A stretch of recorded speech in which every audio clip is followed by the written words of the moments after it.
The spanking new ferroconcrete buildings on the compound of Price Barracks in Ladyville will give the military's light engineers a place to call home.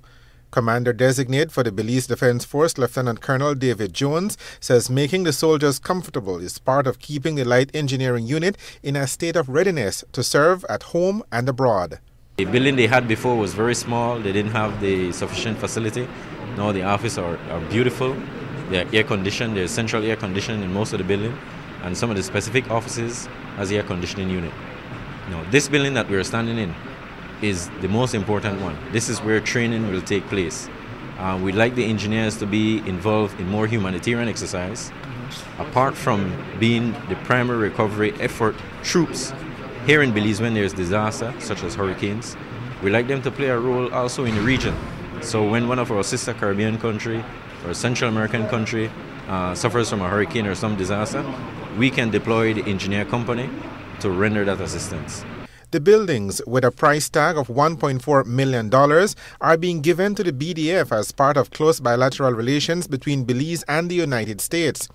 Guest speaker at the handing over of the Light Engineering Company's Peacekeeping Operations Training Center was U.S. Ambassador to Belize, Vinay Tumalapalli. The construction of these buildings was made possible by the Global Peacekeeping Operations Initiative, also known as GPOI. This U.S. presidential initiative is designed to enhance international capacity to effectively conduct United Nations and regional peacekeeping support operations. Since 2007, the Global Peacekeeping Initiative has been jointly utilized by Belize and the United States to provide equipment and training for members of the Light Engineering Company and facilitates their involvement in United Nations operations, such as in Haiti following the devastating earthquake of 2010. The handing over ceremony today is a continuation of this partnership. And these buildings that you see in front of you provide a proper training center for the Light Engineering Company to be ready to support United Nations operations abroad, as well as to serve the people in Belize as needs arise. The U.S. Ambassador says based on what he has seen and heard, the future of the BDF's Light Engineering Company is very promising. That is why his government is pleased to lend a helping hand. The Light Engineering Company will be an integral part of these exercises in 2013 and again in 2014, when Belize will host the New Horizons for the second year in a row. I would also like to mention that the UN has identified a shortfall in vertical construction units, and this is the capability that the Belize Defense Force has been building within the Light Engineering Company through our partnership under GPOI over the last 6 years.